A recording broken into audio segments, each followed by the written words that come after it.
Ons saai uit hier van Homebase en ons verwelkom elke een wat kyk vandag. En as julle vriende het wat nie van YouTube weet nie, vertel hulle dat hulle op hulle selfoon na die program elke week kan kyk. En vandag kyk ons na 2 groot gebooie, God se gebod, sy liefde en sy geregtigheid. En in die gebedsfoto is die 2 gebooie daar voorgestel. Kom ons bid saam.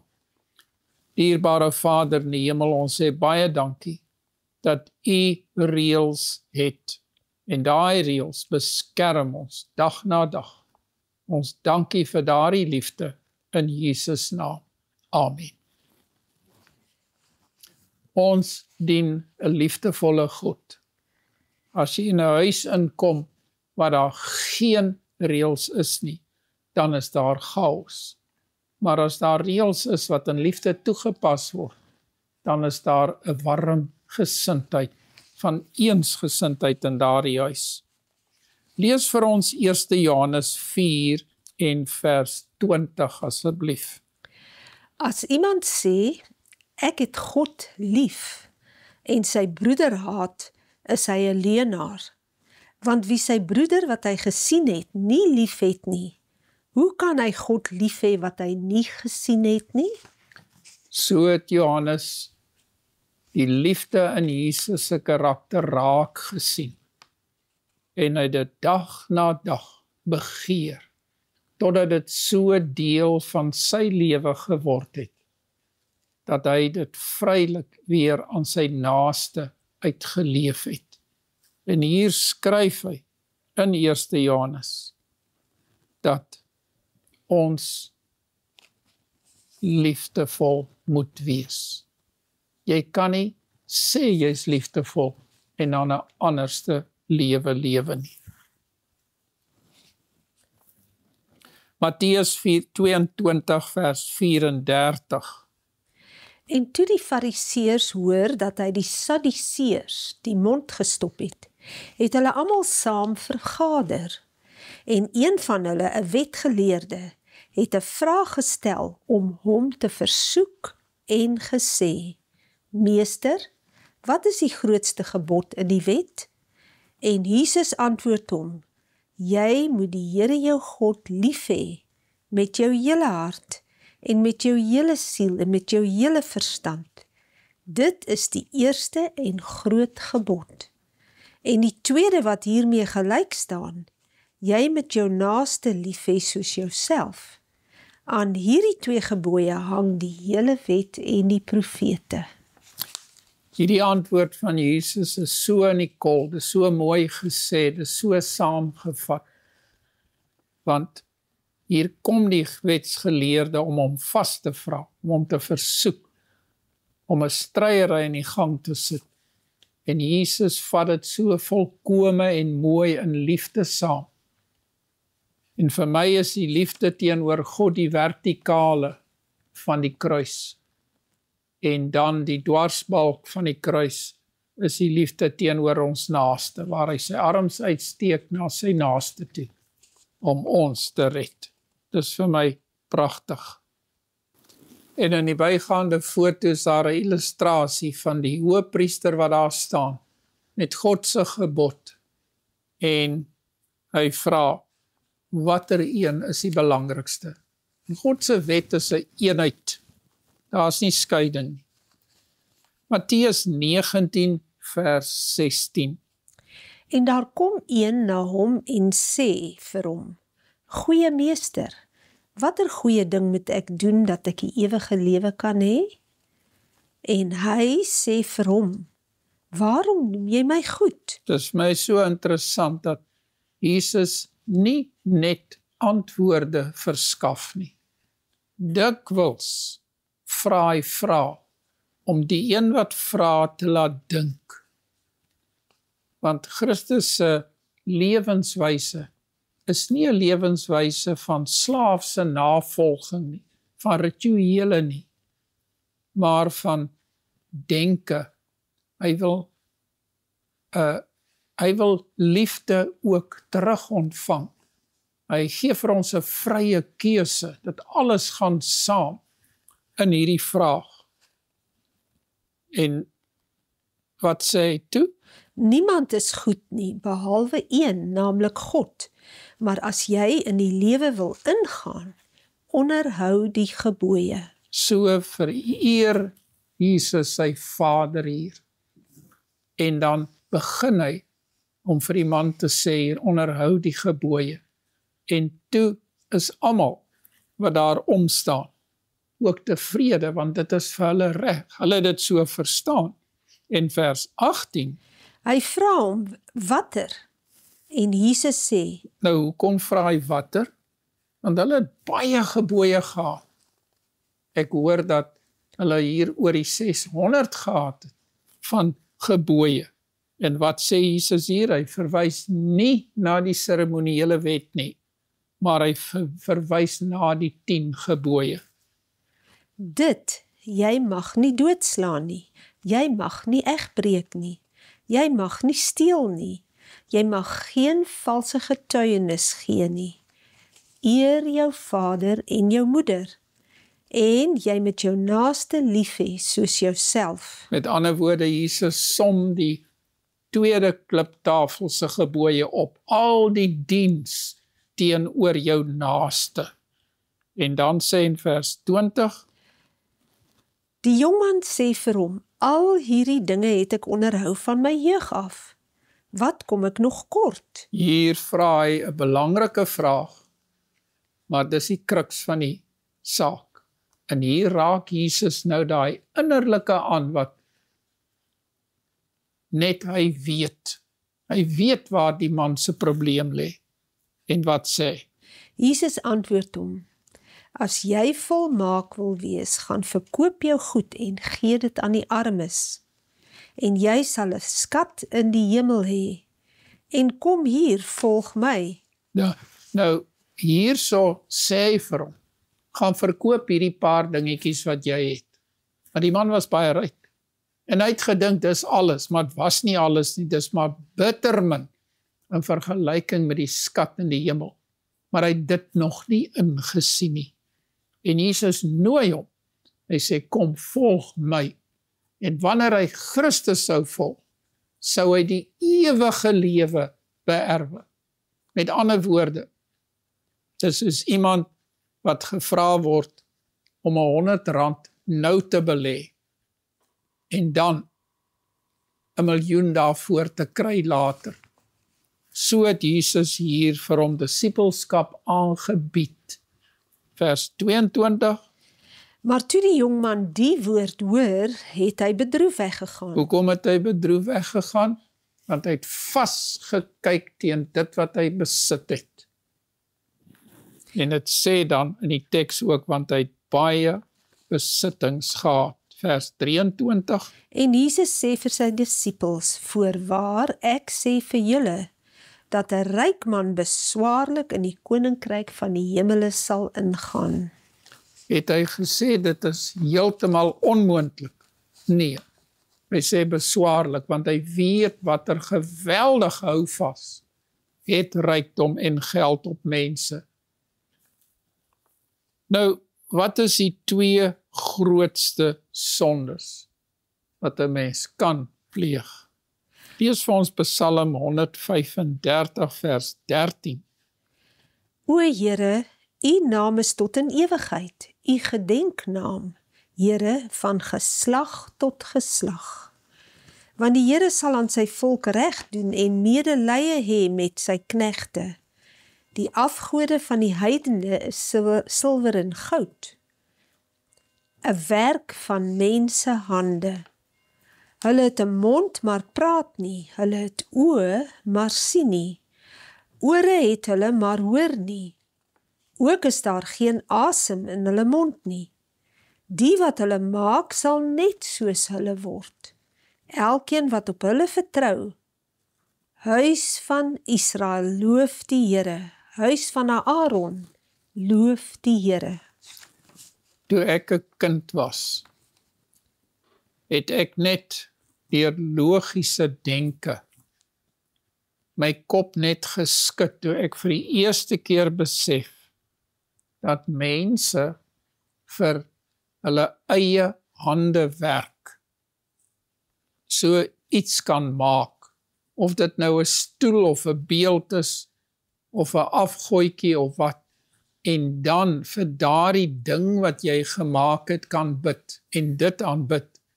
Dit was vir my heeltemal, om dit so te stel, kranksinnig om dit te doen. Dit werk net nie met logika nie. Ons asem is daar om die Here te loof, en nie die skepping van ons eie hande nie. Want dit sê ook hier, jy sal net soos hulle word. Jy word soos die een wat jy aanbid. En die dooie ding wat hulle aanbid, hulle is op pad na dieselfde dood toe. En wanneer ons God aanbid, die lewende God, wat sê ek is die waarheid, die weg en die lewe, dan lewe ons. Dan het ons die waarheid weet. En dan is ons op die regte weg. En as jy daar die volgende foto kyk, dan is daar 'n afgodsbeeld. En mense sukkel om 'n mooi afgodsbeeld te kry. Party van die goed is afskuwelik lelik. En dan vra ek myself af, is daar afgode in my lewe? En wat is 'n definisie van 'n afgod? Dit seker waaraan jy baie tyd gee. En ek het altyd 'n lese gehad en vir myself gesê, jou vakgebied waarin jy gedurig lees, want jy behoort 'n kenner te wees op jou vakgebied. Hoeveel tyd spandeer ek, gebruik ek om by te bly op my vakgebied? En in my geval sal dit plant en dierkunde wees. En hoeveel tyd gebruik ek om God se woord te lees? En dan moet daai twee opweeg teen mekaar. Sou ek meer tyd op my vakgebied gebruik as om sy woord te lees, dan kan ek ongebalanseerd raak. Met ander woorde, waar is my prioriteite? En ek probeer altyd nog my hele lewe deur om meer tyd, fisiese tyd en minute getel deur te bring, deur God se woord te bepeins en te lees, as die tyd wat ek gebruik om my stokperdjie na te jag. Dit beteken nie dat as jy 'n werk het, dan moet jy tog, kom ons sê, 8 ure lank werk. Maar in daardie 8 ure wat jy jou werk doen, jou beroep beoefen, kan jy God saamneem en sy woord bepeins. Deuteronomium 6 vers 5. Daarom moet jy die Here jou God lief hê met jou hele hart en met jou hele siel en met al jou krag. En dit tref my dat iemand, so kom ons sê 'n kind, gaan gou kamer toe, dan kniel hy voor sy bedjie en dan bid hy. En as hy klaar gebid het, dan speel hy nog met sy karretjies, spring in die bed, en hy handel die taakie af, wat hy moet doen. Nie wat hy wil doen nie, wat hy moet doen, want sy ma het hom so geleer. Daarom moet jy die Here jou God lief hê, met 'n ritueel? Nee, met jou hele hart. Jy moet dit doen omdat jy wil, met jou hele siel en met al jou krag. Dit moet jou lus wees. Sagarias 7 vers 9. So het die Here van die leerskare gespreek en gesê, spreek 'n eerlike vonnis uit en bewys liefde en barmhartigheid die een aan die ander. En moet nie die weduwee en die wees, die vreemdeling en die arme verdruk nie, en kwaad in julle hart teenoor mekaar dink nie. En dit kan ons so maklik doen. Is daar 'n diensmotief, 'n liefdesmotief teenoor ander mense, veral teenoor hulle, wat nie het wat ons het nie. Vers 11. Maar hulle het geweier om te luister en wederstrewig die skouer afgewend en hulle ore toegestop om nie te hoor nie. Ook het hulle hul hart soos 'n diamant gemaak, om nie die wet te verneem nie en die woorde wat die Here van die leerskare deur sy gees, deur die diens van die vroeëre profete gestuur het nie. So het daar dan van die Here van die leerskare 'n groot toren gekom. Weer herinner Sagaria my daai gelykenis van die landbouers wat die vrugte van die land moes voorsien. Party van daardie diensknegte en profete het hulle geslaan, ander doodgemaak, ander weggejaag. Psalm 82, vers 1. 'n Psalm van Asaf. God staan in die vergadering van die gode. Hy hou gerig te midde van die gode. Hoe lank sal julle onregverdig oordeel en partydig wees vir die goddelose mense? 'n gedagte skiet my nou te binne. Wanneer iemand rondkyk, en hy kyk rond vir 'n goeie rede, want hy wil kwaad doen. En nou is hy besig om kwaad te doen. En dan skielik kan kyk hy op en sien hy, maar daar staan sy pa, sy ma, 'n volwassene, sy onderwyseres, die skoolhoof, wie ook al, en kyk wat hy doen. Dan skrik hy hom boeglam, en hy hou dadelik op met wat hy doen. En hier sê die psalmis, hoe lank sal julle onregverdig oordeel en partydig wees vir die goddelose mense? God staan en kyk, terwyl jy daardie dinge doen. Hy is bewus daarvan, hy sien dit, doen reg aan die swakke en die wees, en gee aan die ellendige en die arme sy reg. En dan gaan hy aan in vers 4, Red die swakke en behoeftige, bevry hulle uit die hand van die goddelose mense. Hulle weet nie en verstaan nie, hulle loop rond in duisternis. Al die fondamente van die aarde wankel. En dit is so waar. Hulle weet nie hoekom dat hulle die verkeerde dinge doen en hoekom niks wil uitwerk nie. Ons moet die lig wees in daai mense se lewe om hulle te help. Vers 6. Ek self het gesê, julle is gode, en julle is almal seuns van die Allerhoogste. Nogtans sal julle sterwe soos mense, en soos een van die vorste sal julle val. En daardie sinnetjies herinner my aan 'n seun, wat net soos 'n diensknegt behandel word in die huis, tot op die dag, wanneer hy verantwoording aanvaar, en in sy pa se plek die erfgenaam kan wees en sy plek kan volstaan in die gemeenskap. En dan, as hy verantwoordelik is, maar anders sal die vorste val, soos wat die teks sê. Vers 8. Staan op, o God, oordeel die aarde, want u het erfbesit van al die nasies. So vra geregtigheid dat God moet opstaan en sy oordeel vel oor die aarde.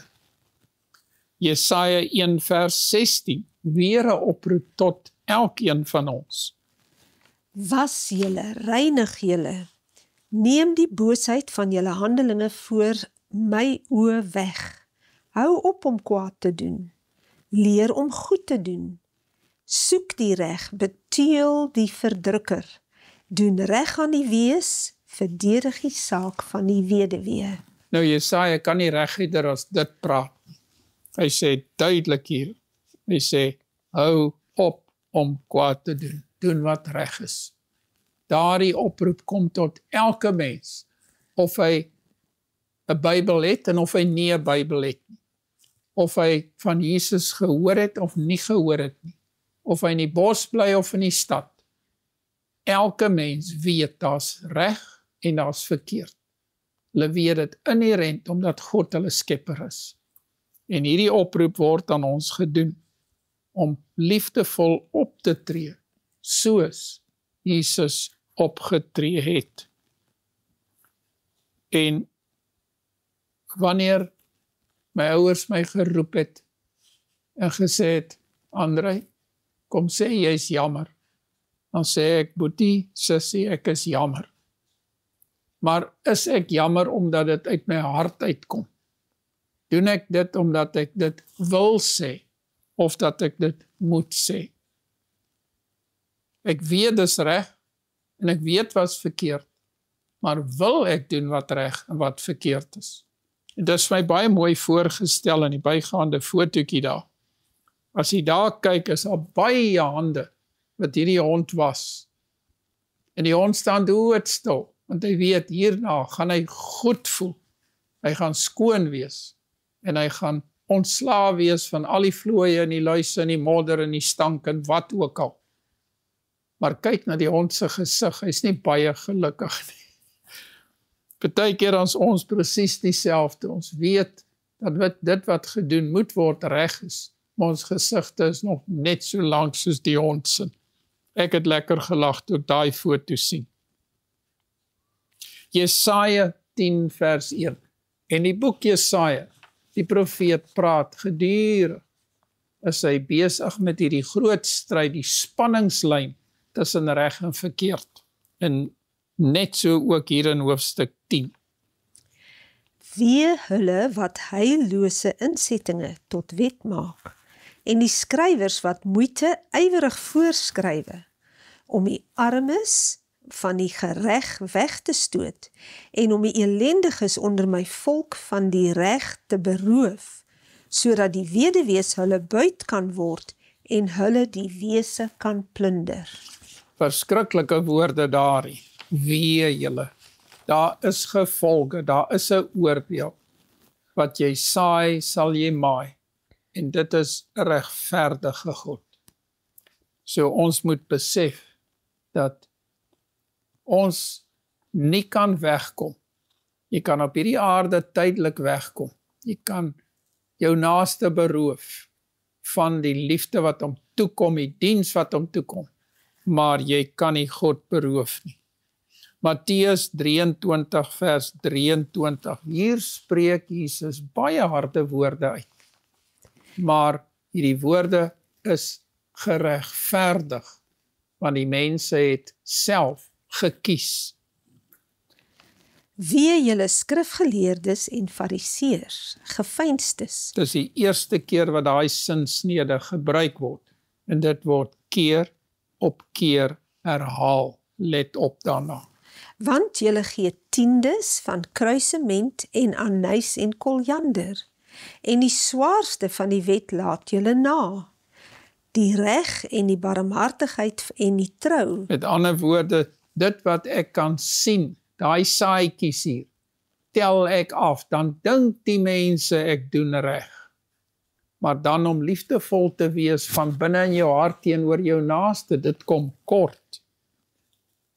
Hierdie dinge behoort julle te doen sonder om die ander na te laat. Blinde leiers, julle wat die muggie uitsif, maar die kameel insluk. Wee julle skrifgeleerdes en fariseërs, geveinstes, want julle maak die buitekant van die beker en die skottel skoon, maar binnekant is dit vol roof en onmatigheid. As iemand vir jou 'n koeldrank daarop aanbied, in 'n beker wat vuil is, aan die binnekant, maar skoon aan die buitekant, gaan jy nie baie tevrede wees nie. En dit is presies wat Matteus hiervan praat. Vers 26. Blinde fariseer, maak eers die binnekant van die beker en die skottel skoon, sodat ook die buitekant daarvan skoon kan word. En wanneer ons skottelgoed was, dan kan ek my voorstel, as dit wat belangrik is gewas word, die binnekant van die pot of die glas of die beker, dan is die hele beker gedoop in die warm water met die seep, en dan gaan die buitenskant ook skoon wees. En veral by mense, wanneer dit wat skoon en mooi is, wat liefde voorstel, in jou hart is, dan gaan mense jou as mooi sien van buite ook. En dan vers 27 sê nou al die derde keer daai woorde. Wee julle skrifgeleerdes en fariseërs, geveinstes, want julle is net soos gewitte grafte, wat van buite wel fraai lyk, maar van binne vol doodsbene en allerhande onreinheid is. Dis daarom 'n vreeslike aantuiging hierdie. Jy's bang om daai bottel oop te maak, wanneer 'n bottel iets in het wat stink en wat vuil is. Dan ruik dit buite goed, maar as jy daai prop afhaal, dan kook hy uit. Lees verder. So lyk julle ook van buite vir die mense, wat wel regverdig, maar van binne is julle vol geveinsdheid en ongeregtigheid. Jy het net gister of vandag gesê, dat my pa het eendag vertel, toe hy 'n meisie by hom kom kuier het, vir die naweek. En hy het daar op die treinstasie gaan haal, die Vrydagmiddag, en sy die naweek by sy ouers gekuier, en toe het hy haar weer daar die Sondag aand teruggeneem na die stasie toe. En daar was 'n opening, 'n hekkie, en daar is die grond taamlik diep uitgeloop, en daar het 'n pen, 'n ysterpen, het uitgesteek so 'n duim, dalk 'n duim en 'n half. En sy het oop skoentjies aangehaat, en toe het sy haar toentjie, klein toentjie, teen daai pen gestamp. En toe het daar woorde uitgekom, uit haar mond uit, wat van binne gekom het. En sy het vir daar dinge gesê, wat vir my pa 'n boodskap gegee, toe hy nog 'n jong seun, 'n jong man was. En hy het vriendelik haar tas verder gedra, sê jammer dat jou voet seer is. Daar op die trein geplaas, die tas vir haar na haar kompartement toe gedra. En net voor die trein trek, toe sê hy, ons sal nie verder vriende wees nie. En sy het emmers vol trane gehuil daarna. Maar wat binne uitgekom het, het vir hom gesê wat sy eintlik is. Daar het lelike woorde uitgekom, wat later in 'n huwelik sou uitkom. En dit is wat hier geskryf is. Vers 29. Wee julle skrifgeleerdes en fariseërs, geveinstes, want julle bou die grafte van die profete en versier die grafstene van die regverdiges.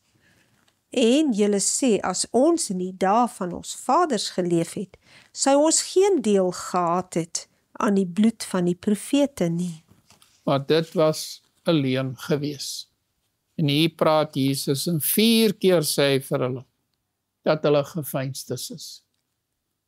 En die reaksie hierop, hulle het geweet, dat hy die waarheid praat.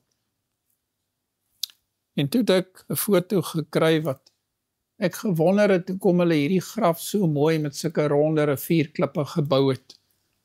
En as jy na die bygaande foto kyk, toe besef ek, toe ek nader kyk, dat hierdie grafkelder, hierdie graf, is gebou met mense kopbene. En dit is hoe die mensdom in sonde verval het. Dit is verskriklik om daaraan te dink. Wat sê Lukas 10 vers 25 vir ons van die wetgeleerde? En daar het 'n sekere wetgeleerde opgestaan wat hom versoek het, deur te sê, Meester, wat moet ek doen om die ewige lewe te beerwe? En hy antwoord hom, wat is in die wet geskrywe? Hoe lees jy? En hy antwoord en hy sê, jy moet die Here jou God lief hê uit jou hele hart, en uit jou hele siel, en uit jou hele krag, en uit jou hele verstand, en jou naaste soos jouself. Toe sê hy vir hom, jy het reg geantwoord. Die hy is toe Jesus wat vir die wetsgeleerde sê, jy het reg geantwoord. Dis min kere wat die Here mense so gesê het, julle, dis goed, jy het reg gedink. Doen dit en jy sal lewe. En nou kom vers 29. Maar hy wou homself regverdig en sê vir Jesus, en wie is my naaste? Nou vra hy, wie is my naaste? En is goed om te vra. En nou kom Jesus se antwoord. En Jesus antwoord en sê, 'n sekere man het afgegaan van Jerusalem na Jerigo en onder rowers verval. En nadat hulle hom uitgetrek en geslaan het, gaan hulle weg en laat hom half dood lê. Nou daardie gebeurtenis wat hy hier in hierdie gelykenis vertel, het kort gebeur. Dit was in die plaaslike nuus gewees en hulle het dit geweet. Die pad tussen Jerusalem en Jerigo was 'n gevaarlike pad deur die berge. Dis waar van hierdie rowers skuiling gevind het. Vers 31. En bygeval het 'n priester met daardie pad afgekom, en toe hy hom sien, gaan hy ander kant verby. Hy het vinnig verby geloop, want dis 'n gevaarlike plek. En net so het ook 'n leviet by die plek gekom en hom gesien en ander kant verby gegaan. En hy doen presies dieselfde. Maar 'n sekere Samaritaan wat op reis was, het op hom afgekom. En toe hy hom sien, het hy innig jammer gevoel. En na hom gegaan, sy wonde verbind en olie en wyn daarop gegooi. Hy het hom toe op sy eie pakdier gehelp en hom na 'n herberg geneem en vir hom gesorg. Jy weet, wanneer jy rolle sou ruil met die priester, met die leviet of met die Samaritaan, en jy in die man wat daar lê, wat bebloed is, waar sy klere gesteel is, al sy voorraad wat hy saamgedra het is gesteel, hulle is weg daarmee. As jy in sy skoene daar sou wees, as jy daar sou lê, niemand loop verby, hoe sal jy voel? Dan dink ek aan Jesus se woorde, dat jy moet ander so optree, soos wat jy wil hê, hulle teenoor jou moet optree. En Jesus se woorde is hier pragtig. En as jy daar na die bygaande fotootjie kyk, daar staan die eseltjie. En ek stel my voor dat dit die esel is, wat nou maar geduldig daar buite wag, terwyl die man besig is om die ander man hier by die herberg in te boek. Dan sê Lukas 10 vers 35. En toe hy die volgende môre weggaan, haal hy 2 pennings uit en gee dit aan die eienaar van die herberg en sê vir hom, sorg vir hom. En enige onkoste wat jy nog meer mag hê, sal ek jou betaal as ek terugkom. Wie dan van hierdie 3 dink jy was die naaste van hom wat onder die rowers verval het? En hy antwoord, hy wat barmhartigheid aan hom bewys het. Toe sê Jesus vir hom, gaan en doen jy net so. So Jesus het nie net hier vir hierdie wetgeleerde 'n antwoord gegee nie. Hy het tot sy binneste, tot sy hart gepraat. En die informasie wat ons hieruit kry is baie interessant. Die wetgeleerde antwoord. Nou moet hy sê, die Samaritaan, maar as die woord Samaritaan was 'n vloekwoord vir hulle. En hy sê toe maar, die een wat barmhartig was. Maar hy wil nie as die woord Samaritaan sê nie. Jesus sê vir hom, gaan kniel jy by iemand wat seer gekry het en help hom. En toe is daar stilte. Toe het almal 'n klomp tande in hulle mond en hulle kan niks sê nie. Hulle het besef dat Jesus hier uit sy hart praat, met liefde praat, met omgee praat. En is iets wat baie skaars is vandag. Ons spoeg nie op ander soos hulle op die Samaritane gespoeg het nie. Maar dalk doen ons dit deur ons denke. Lukas 4 vers 16. Toe kom hy in Nasaret waar hy opgevoed was. En soos hy gewoond was, gaan hy op die Sabbatdag in die sinagoge en staan op om te lees. Dis my interessant. Jesus kon uit gewoonte na die sinagoge toe gegaan het en doodstil eenkant gesit het en luister het hoe een van die rabbies of skrifgeleerdes daar voorlees en almal sou maar daar gesit het. Maar hy neem hierdie geleentheid te baat en hy bring lewe vir hulle. Skielik daai ritueel, daai gewoonte, daai kerk toe gaan en opstaan en sit en sing en praat en lees, breek hy daardie ritueel as dit ware. En hy vra vir die Jesaja rol. En nou moet hy daai rol so ooprol, aan 'n kant toe rol en so, nou soek hy, daar's nie bladsye nie. En hy kry die regte plek. Lees vir ons verder, Rebecca. En die boek van die profeet Jesaja is aan hom oorhandig. En toe hy die boek oopmaak, kry hy die plek waar geskrywe is: Die Gees van die Here is op my, omdat hy my gesalf het om die evangelie aan die armes te bring. Hy het my gestuur om die wat verbryseld van hart is te genees, en om aan die gevangenes vrylating te verkondig, en aan blindes herstel van gesig, om die wat gebroke is in vryheid weg te stuur, om die aangename jaar van die Here aan te kondig. En nadat hy die boek toegemaak en aan die dienaar teruggegee het, gaan hy sit en die oë van almal in die sinagoge was op hom gefestig. Toe begin hy vir hulle te sê: Vandag is hierdie skrif in julle ore vervul. Dit is pragtige woorde hierdie. Jy weet, hier het hy gesê, die Gees van die Here is op my. En daardie my het hy na homself verwys. Daardie nag het hy gebid, het hy instruksies van sy Vader ontvang. En hier praat hy met die mense en dui hy aan hoe hierdie profesie op hom van toepassing is.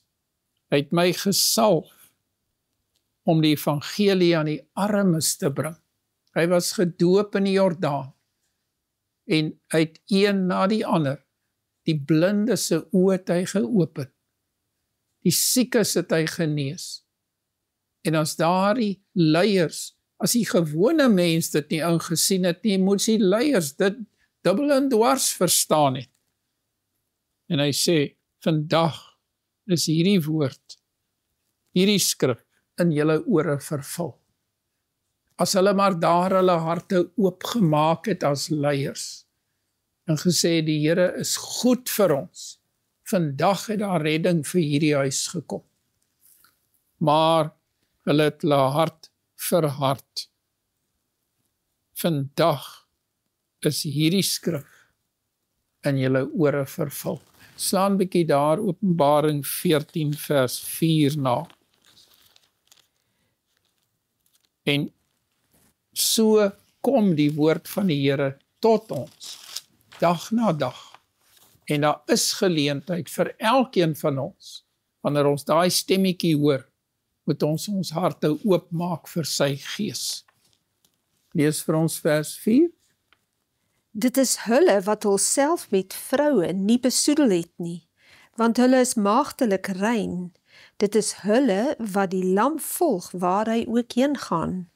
Dit is hulle wat gekoop is uit die mense as eerstelinge vir God en die lam. Ons het 'n keuse om te maak. Ons kan maagdelik rein wees in God se oë. Hy het vir ons sondes gesterwe en hy doen hierdie oproep op my. Ek is die gevangene wat hy kom vrylaat het. Ek is die een wat blind was en hy het my gesig gegee. Ek is die een wat gebroke is, wat hy in vryheid wegstuur. Dit is sulke pragtige woorde hierdie, waar Lukas Jesaja aanhaal, waar Jesus in die skrifrol van Jesaja dit lees. Jesaja 61 vers 1, kom ons lees dit soos Jesaja dit geskryf het. Die Gees van die Here is op my, omdat die Here my gesalf het om 'n blye boodskap te bring aan die ootmoediges. Hy het my gestuur om te verbind die gebrokenes van hart, om vir die gevangenes 'n vrylating uit te roep, en vir die geboeides opening van die gevangenes, om uit te roep 'n jaar van die welbehae van die Here, en 'n dag van die wraak van onsse God, om al die treurendes te troos. Hier word daar die twee groot groepe weer verskyn dit hier, hulle wat met blydskap God sal dien, en die wraak van God op hulle wat nie sy boodskap wou aanvaar nie. Daar's 'n dag, wanneer geregtigheid sal seëvier, wanneer liefde tot sy uiteindelike doel sal kom. Psalm 9, net voor ons dit lees, daai bygaande fotootjie daar, was vir my so aangrypend. Toe ek daar bokant Muizenberg ry en ek van die berg af hierdie foto neem, sien jy dat daar golf na golf van die see afkom. En jy kan daar staan van son op die oggend tot die aand. Daar's nie 'n minuut wat daai golwe nie so aanspoel nie, met daai wit skuim nie. Dit hou net aan, en dit hou aan, en dit hou aan. En dit stel vir my hierdie woorde wat Lukas hier neerskryf vir ons, die woorde van Jesaja. Die Here se genade stel dit voor, wat net oor hierdie wêreld spoel, dan kom die volgende golf, en die volgende golf genade, en so kom sy oproepe na ons, een na die ander, sal ons nie gehoor gee daaraan nie. Psalm 9 vers 9. Dit sê, en hy self sal die wêreld oordeel in geregtigheid, en die volke vonnis met reg. So is die Here dan 'n rotsvesting vir die verdrukte, 'n rotsvesting in tye van benoudheid. En het Dawid daardie woord rotsvesting nie geken nie. Hy het in die grotte, in die berge, tussen die klippe, het hy sy meester geken. En dan sê hy ook, hy is die rots waarby ek skuil. So het hy vir Saul gevlug, en hy sê die Here was vir my 'n rotsvesting in tye van benoudheid. Mag ons ook in ons geestelike lewe in benoudheid ons rotsvesting ken. Psalm 146 vers 7. Wat aan die verdruktes reg doen, wat aan die hongeriges brood gee, die Here maak die gevangenes los. En waar skyn die son? Op die regverdiges of op die onregverdiges? Op almal. Op almal. En ek het 'n stukkie brood uitgegooi, en as jy in die gebedsfoto kyk, toe kom die voeltjies. En hierdie twee voeltjies, die mossie en die vink, stel vir my die twee groepe so duidelik voor. Jy kan sien dat die mossie se kop is heel wat laer as die vink se kop. Die vink se bek is ook oop, en hy skel die mossie uit. Dis my brood hierdie. En so is daar die hoogmoediges en die nederiges. Maar God voer beide. Kom ons bid saam. Dierbare Vader, dankie vir die gebod. Die gebooie teenoor God en die gebooie teenoor ons naaste, wat saamgevat word in die woord liefde. Mag ons daardie liefde in ons hart hê. Dankie vir Jesaja, wat sê dat die Here gekom het om ons te verlos. Amen.